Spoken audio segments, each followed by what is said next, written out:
오늘은 11월 19일 금요일 2021년 28번째 이야기 11번째 챕플입니다. 정동을 묵상하다 20번째 시간입니다.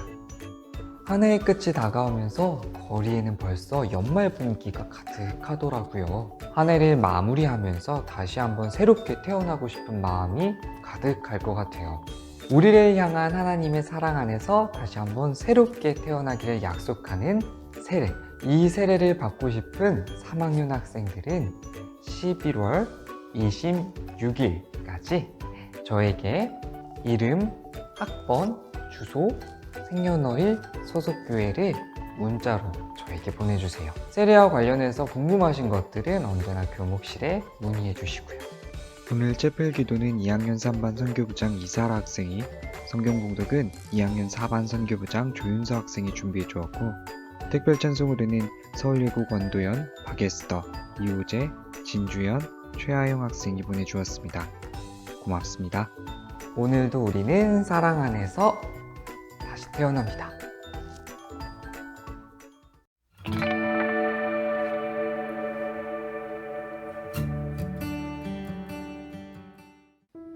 참 좋으신 하나님, 저희를 죽기까지 사랑하신 예수님의 마음을 묵상해 봅니다. 오늘도 하나님께 예배하게 하심을 감사합니다. 끝이 보이지 않았던 코로나19로 인해 힘들었던 일상이 위드 코로나 시행으로 새롭게 시작되는 은혜를 부어주세요. 하나님께서 우리 예원의 선생님들과 학생들을 지켜주셔서 위드 코로나 가운데 안전하게 지켜주실 것을 감사합니다. 저희의 삶의 목적, 방향, 가치관이 예수님 닮아가기를 원하며 하나님이 주신 지혜로 달란트를 더욱 성장시키기를 소망합니다. 저희의 매일 반복되는 일상 속에서 두려움과 근심 모두 하나님께 맡기고 하나님의 사랑 안에서 기쁨과 감사함이 넘치는 삶이 되길 원합니다. 오늘 하루도 하나님께서 인도하여 주시고 주님을 닮아 사랑을 실천하는 영원인이 되기를 기도합니다. 예수님의 이름으로 기도합니다. 아멘.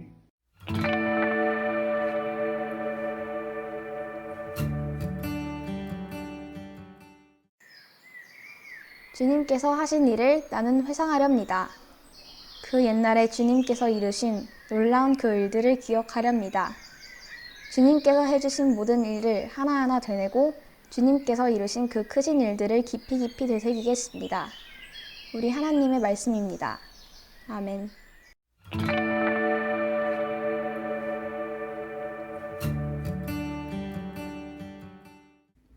안녕하세요. 저는 서울예술고등학교 재학 중인 예원학교 49회 졸업생 진주연입니다. 먼저 이런 좋은 기회로 같이 예배드릴 수 있어 감사하게 생각합니다. 저희 특송 연주원 친구들 모두 3학년 때는 정동교회에서 특송 한번 해봐야지 하는 소망을 가지고 있었는데 아직도 저희를 괴롭히는 코로나19로 인해 작년 한 해 정동교회에서 예배를 드리지 못했습니다. 그러나 지금이라도 이렇게 영상으로나마 연주 들려드릴 수 있어 정말 감사하게 생각합니다. 누구보다 치열한 시간을 지나왔을 3학년 후배님들, 한 해의 마지막 결실을 위해 최선을 다하고 있을 1, 2학년 후배님들과 언제나 학생들을 위해 은혜로이 기도해 주시는 많은 선생님들께 저희의 음악이 조금이나마 위로와 힘이 되길 바라겠습니다. 감사합니다.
우리 주님의 이름으로 사랑하는 예원인들에게 평화의 인사를 드립니다. 11월 19일 2학기 11번째 채플입니다.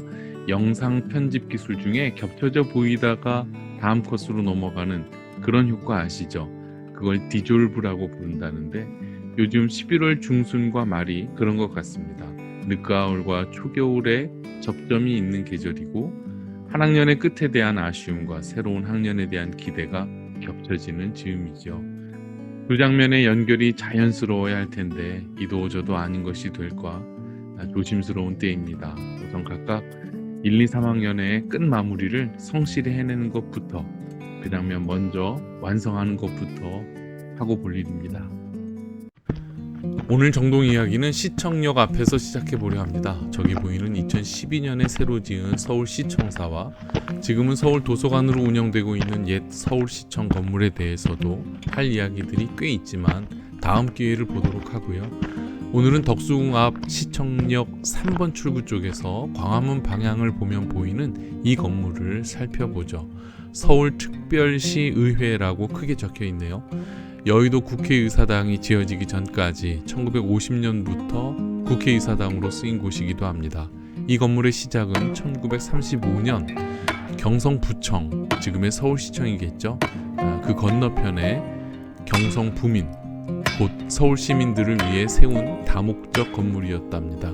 경성부민관, 그래서 부민관이라 불렸는데요. 곧 서울시민회관 정도의 명칭이라고 보면 되겠습니다. 일제강점기에 지어진 대부분의 극장이 일본인 개인 소유였던 데 반해 이 극장은 불입, 곧 시립극장으로 지어졌는데요. 이곳에서 극단, 중앙무대, 현대극장 등의 창단 공연을 가졌고 신파극단과 악극단의 공연과 강연회 그런 것들이 열렸답니다. 광복 후에는 미군들의 사교장, 국립극장, 국회의사당, 세종문화회관 별관을 거쳐 현재는 서울특별시 의회가 자리하고 있습니다. 2002년 등록문화재 제11호로 지정된 이곳에서 여러 의미 있는 흔적을 우리가 더듬어 볼 수 있겠죠. 우선 국회의사당으로 쓰였으니 우리 근대사의 초대 대통령 선출, 또 근대 민법 제정, 내각 책임제 개헌, 유신헌법 제정, 월남전 파병 동의 등이 모두 이곳에서 이루어졌고요. 1960년 4.19 혁명의 중심지로 수만 명 학생들이 자유당 정권의 독재와 부정선거에 항의하여 이곳 국회의사당 앞에서 대대적인 걸기로 4.19 혁명을 일으켰다는 그 표지석도 놓여 있습니다. 그리고 또 하나의 표지석, 부민관 폭파의거터라는 표지석이 보입니다. 1945년 7월 24일, 지금의 우리야 해방 한 달 전쯤으로 시간을 헤아리겠지만 일제의 침략과 식민지 백성의 삶이 언제 끝날지 모를 그런 때였겠지요. 자, 그런 때 이곳 부민관은 일제강점기 말부터 일본에 의한 동원예술과 정치집회 장소로 변질되어 갔습니다. 그러던 중 이곳에서 아세아 민족 분격대회라는 것이 열렸답니다. 한국, 중국, 만주 등의 친일 세력들이 모여 일본의 전쟁을 독려하고 영국, 미국을 처부수자는 그런 친일 세력들의 연설회 같은 거였나봐요. 당시 친일파 거두인 대의당이라는 정당의 박충금 일당이 주최하는 행사였다는데 우리나라의 조문기, 유만수, 우동학, 강윤국 등의 대한애국청년당 소속 20세 안팎의 열혈 청년들이 사제폭탄을 만들어 대회장 뒤편 화장실 쪽에 설치했답니다. 폭탄은 대회 당일 7월 24일 밤 9시경 박춘금이 시국 강연을 위해 등단하고 얼마 뒤에 터졌고 비록 박충금의 목숨을 끊지는 못했으나 그 시기 꺾일 줄 모르는 민족의 독립의지를 안팎에 널리 떨친 그런 사건이었습니다. 근처를 지나시게 되면 두 표지석을 꼭 확인해 보시고 기억해 주시기를 부탁드려 봅니다. 자, 자리를 옮겨 다시 우리 학교 쪽으로 와서 정동 상림원 앞에 서 봅시다. 고급 아파트임이 분명해 보이는 이곳, 제가 그 안에 들어가 볼 일은 없을 것 같으니까요. 저는 그 이름과 터에 관한 이야기만 들려드릴게요. 상림원이라는 이름은 중국 진나라 때 조성된 어원으로 그 유명한 진시황의 아방궁이 있었다는 곳이기도 하지요. 우리는 조선초 태종실록에 상림원에서 기우제를 지냈다는 기록이 있답니다. 나중에는 경운궁, 곧 덕수궁에 딸린 후원으로 조성되어 경희궁과 경운궁과 맞닿는 곳에 왕족들이 산책하고 논일던 언덕이었습니다. 당시 정동 일대의 몇 안 되는 언덕 중의 하나로 경운궁, 경희궁 등 궁궐과 인왕산 등이 보이는 전망 좋은 언덕이 정원이었다고 전해집니다. 그랬던 상림원의 훼손은 1890년 러시아가 상림원 부지 일부를 매입하여 공사관을 건립하면서 남쪽 자락이 상당 부분 잘려나가기 시작했고, 현대에 와서도 지난번 MBC 정동 사옥역 문화체육관이 그 자리에 세워졌으며, 현재는 상림원 아파트 앞에 서서 이제는 옛 그림을 상상해 볼 수밖에 없는 그런 상황입니다. 문화재청이 경운궁 복원 사업의 하나로 선원전의 복원을 진행하면서 훼손된 상림원의 일부, 곧 선원전 배후림을 복원한다고 하니 그만큼이라도 기대를 해봅니다. 영국을 대표하는 소스라는 우스터 소스 아시죠? 서양 요리에서 우리의 간장처럼 쓰이는 그 익숙한 맛의 소스. 1835년경 영국 우스터셔 지방의 귀족 샌디스 경이 동네에서 약국을 경영하던 존 휠리 리와 윌리엄 헨리 페린스에게 그가 인도에 총독으로 있을 당시 가지고 온 소스를 그대로 만들어 달라고 주문했대요. 기존에 있는 타마린드, 마늘, 엔초비, 향신료 등 레시피를 이용하여 여러 소스를 만들어 보았지만 형편없는 맛이어서 소스 제조를 포기하고 그 소스를 담은 오크통을 그대로 창고에 처박아 두었다죠. 그러다 2년쯤 뒤 창고 정리 도중에 버리기 전에 맛이나 보자 하는 심정으로 뚜껑을 열어보았는데 그 사이 이 소스가 아주 훌륭하게 숙성되었다는 거죠. 이후 이 소스는 탄생지인 영국 우스터셔 카운티의 이름을 따서 우스터셔 소스 또는 우스터셔 내의 우스터시의 이름을 따서 우스터 소스라고 불리게 되었답니다. 부민관과 상림원 얘기를 하다 말고 왜 뜬금없이 우스터 소스 이야기입니까? 사람에게도 사물에도 공간에도 다 사연과 역사는 있고, 그런 역사에 다시 조명을 비추는 연습으로 우리가 올해 정동 묵상 이야기를 나누고 있죠. 이런 류의 기억과 회상은 그저 툭 치면 나오는 암기와 학습의 일이 아니죠. 이런 훈련은 지식과 지혜 그리고 묵상이 서로 연결되는 일에 가깝습니다. 마치 오늘 윤서가 읽어준 시편 말씀에 주님께서 하신 일을 나는 회상하렵니다. 그 옛날에 주님께서 이루신 그 놀라운 일들을 기억하렵니다. 주님께서 해주신 모든 일을 하나하나 되뇌고 주님께서 이루신 그 크신 일들을 깊이 되새기겠습니다. 말씀하신 것처럼 주님의 일을 회상하고 기억하고 되뇌고 깊이 되새기는 일은 그저 한 번, 두 번 애쓴다고 되는 일이 아니라 훈련과 묵상이 쌓여야 가능한 일입니다. 어쩌면 잊혀진 듯 창고 한 구석에 자리하다가 다시 맛본 우스터 소스처럼 주님의 일들도 우리네 역사도 다시 꺼내어 회상하고 기억하고 하나하나 되뇌어 보면 그 뜻과 교훈을 깊이 되새기게 되는 것이 아닐까 생각해 봅니다. 그런 제가 되고 또 우리 예언인들이 되기를 간절히 소망합니다.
지금은 우리의 스승과 모범 그리고 구세주가 되어주신 예수 그리스도의 은혜와 모든 선함과 아름다움, 거룩함과 진리의 근원이신 하나님의 사랑과 우리와 같이 계셔 지도와 위안과 힘이 되시는 성령의 은총이 이 채플과 함께한 모든 이들과 재학생과 졸업생의 이름을 가진 모든 예원인들, 그리고 주님의 일과 우리 역사를 기억하고 회상하여 새기려는 모든 이들 위해 함께하여 주시기를 간절히 축원하옵나이다.